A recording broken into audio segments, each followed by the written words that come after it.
আসসালামু আলাইকুম, সবাইকে স্বাগত জানাচ্ছি নিউজ ব্রডকাস্টে। সাথে আছি আমি কবির বিদ্যুৎ।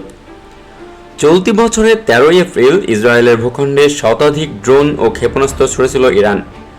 ইসরায়েলি কর্মকর্তারা বলেছেন, ইরানের ছোড়া ওইসব ক্ষেপণাস্ত্র ও ড্রোন বিধ্বস্ত করতে তারা 4 স্তরের বিমান প্রতিরক্ষা ব্যবস্থা ব্যবহার করেছিলেন। এ কাজে মিত্র দেশগুলোর সহায়তা পেয়েছিল বলেও স্বীকার করেছে ইসরায়েল। তেল আবিবের ইনস্টিটিউট ফর ন্যাশনাল সিকিউরিটি স্টাডিজের জ্যেষ্ঠ গবেষক ডক্টর ইয়োশুয়া ক্যালিস্কি বলেন, 1991 সালে উপসাগরীয় যুদ্ধে ইরাকের স্ক্যাড ক্ষেপণাস্ত্রের ধ্বংসযজ্ঞ দেখার পর ইসরায়েল তাদের বিমান প্রতিরক্ষা ব্যবস্থা শক্তিশালী করেছে। তখন থেকেই ইসরায়েল বহু স্তরীয় আকাশ প্রতিরক্ষা নেটওয়ার্ক গড়ে তোলার দিকে মনোযোগ দিয়েছে। এই স্তরগুলোর মধ্যে অ্যারো 2 ও অ্যারো 3 হাজার হাজার কিলোমিটার দূর থেকে ছোড়া ব্যালিস্টিক ক্ষেপণাস্ত্রকে বাধা দেওয়ার জন্য তৈরি করা হয়েছে। ডক্টর ইয়োশুয়া ক্যালিস্কি বলেন, ইসরায়েলের এই আকাশ প্রতিরক্ষা ব্যবস্থাটি আয়রন ডোম হিসেবে পরিচিত। আমরা শুরুতে জানব আয়রন ডোম কি। প্রথম দিকে ফিলিস্তিনের স্বাধীনতাকামী গোষ্ঠী হামাসের ছোড়া রকেটগুলো আটকানোর জন্য আয়রন ডোম তৈরি করেছিলেন ইসরায়েল। যুক্তরাষ্ট্রের মালিকানাধীন রাফায়েল অ্যাডভান্সড ডিফেন্স সিস্টেম 2011 সালে এটি তৈরি করে দিয়েছিল। রাডার নির্দেশিত এই ব্যবস্থাটি স্বল্পপাল্লার রকেট, মর্টার ও ড্রোনের বিরুদ্ধে ব্যবহৃত হয়। আয়রন ডোমের প্রধান বৈশিষ্ট্য হচ্ছে এটি ধেয়ে আসা ক্ষেপণাস্ত্রগুলোর হুমকি বা বিধ্বংসী ক্ষমতা কতটুকু তা বুঝতে পারে।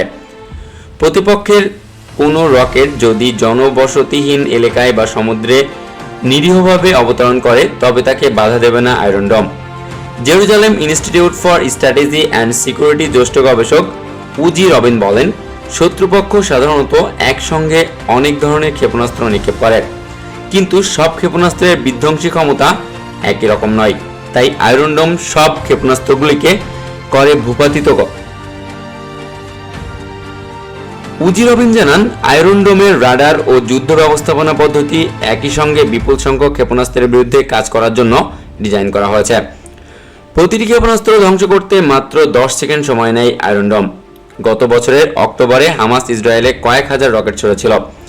এর 90% প্রতিহত করেছিল ইসরায়েলি আয়রন ডোম।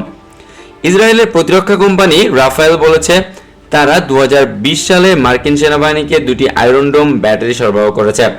এদিকে রাশিয়ায় অব্যাহত হামলা থেকে শহরগুলোকে রক্ষা করার জন্য ইউক্রেন ইসরায়েলের কাছে আয়রন ডোম চেয়েছে। তবে এখনো পর্যন্ত ইসরায়েল ইউক্রেনকে শুধু মানবিক সহায়তা এবং নাগরিক প্রতিরক্ষা সরবরাহ করছে। 4 থেকে 70 কিলোমিটার রেঞ্জের মধ্যে রকেটগুলোকে ভূপাতিত করার কাজে প্রথম দিকে আয়রন ডোমগুলো ব্যবহার করা হতো। তবে ক্রমান্বয়ে আয়রন ডোম ব্যবস্থাটি উন্নত করা হয়েছে এবং এর রেঞ্জের পরিধি বাড়ানো হয়েছে। বিশেষজ্ঞরা বলছেন, এখন আয়রন ডোমের রাডারগুলো 100 কিলোমিটার ব্যাসার্ধের মধ্যে আসা ক্ষেপণাস্ত্রগুলো শনাক্ত করতে পারে এবং সেগুলোকে ধ্বংস করতে পারে। আয়রন ডোমের মধ্যে একটি battle management control system BMC রয়েছে, যার মাধ্যমে সেই ক্ষেপণাস্ত্রগুলোকে আটকে দেওয়া যাওয়া হয় যেগুলো সুরক্ষিত এলাকায় আঘাত আনতে পারে। শত্রুপক্ষের প্রতিটি ক্ষেপণাস্ত্রের বিরুদ্ধে 20টি ইন্টারসেপ্ট ক্ষেপণাস্ত্র ছুটতে পারে আয়রন ডোম। আয়রন ডোম হচ্ছে একটি মোবাইল সিস্টেম যা স্বল্প পরিসরের রকেট ও আর্টিলারি শেলগুলোকে আটকানোর জন্য ডিজাইন করা হয়েছে। মিসাইল লঞ্চার, কন্ট্রোল স্টেশন ও রাডারের সমন্বয়ে প্রতিটি ব্যাটারি তৈরি করা হয়েছে। এগুলোকে 150 বর্গ কিলোমিটারের আয়তনে মাঝারি আকারের শহরকে ড্রোন বা রকেট হামলা থেকে রক্ষা করতে পারে। আয়রন ডোমের প্রতিরক্ষামূলক ক্ষেপণাস্ত্রগুলোর খরচ তুলনামূলক কম। কালিস্কি বলেন, প্রতিটি তামিম ক্ষেপণাস্ত্রের দাম $50,000, যা $1 মিলিয়ন প্যাট্রিয়ট ক্ষেপণাস্ত্রের তুলনায় অনেক কম।